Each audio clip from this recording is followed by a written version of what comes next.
Hello Mark, I'm Frank, and my student number is S0341026. And now I'm going to read the article. It's raining cats and tourists on a Japanese island. Aoshima, Japanese. Looters, an army of feral cats rules a remote island in southern Japan, curling up in abandoned houses or strutting about in a fishing village that is overrun with felines outnumbering humans 6 to 1.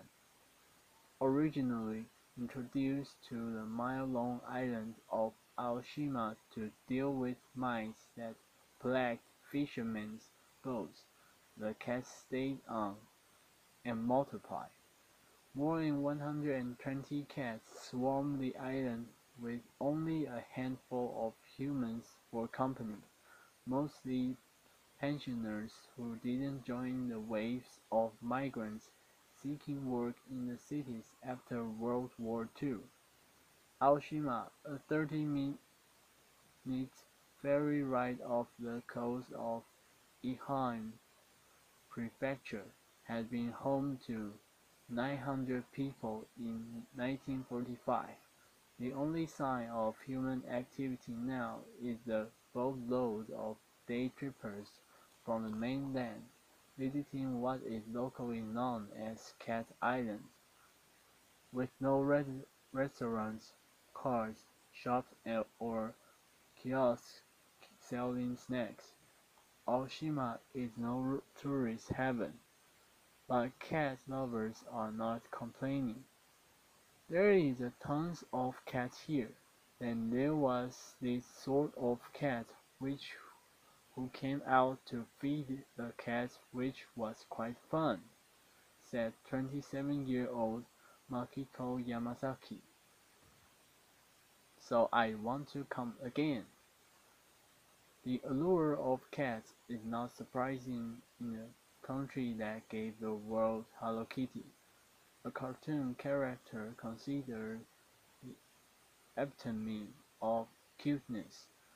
Cat cafes have long been popular in Tokyo, catering to fans who can't keep the animals at home because of strict housing regulations that often forbid pets.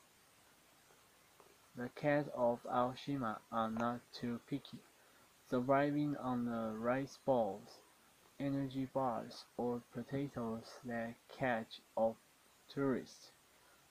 In the absence of natural predators, they roam the island without fear.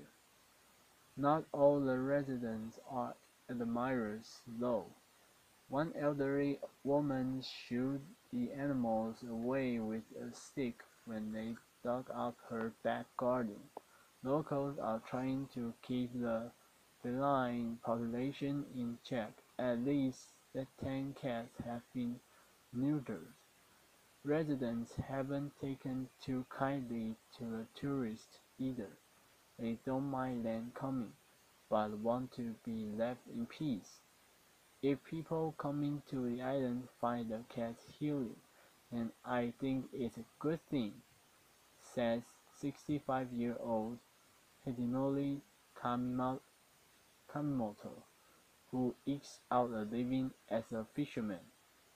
I just hope that it's done in a way that doesn't become a burden on the people who live here.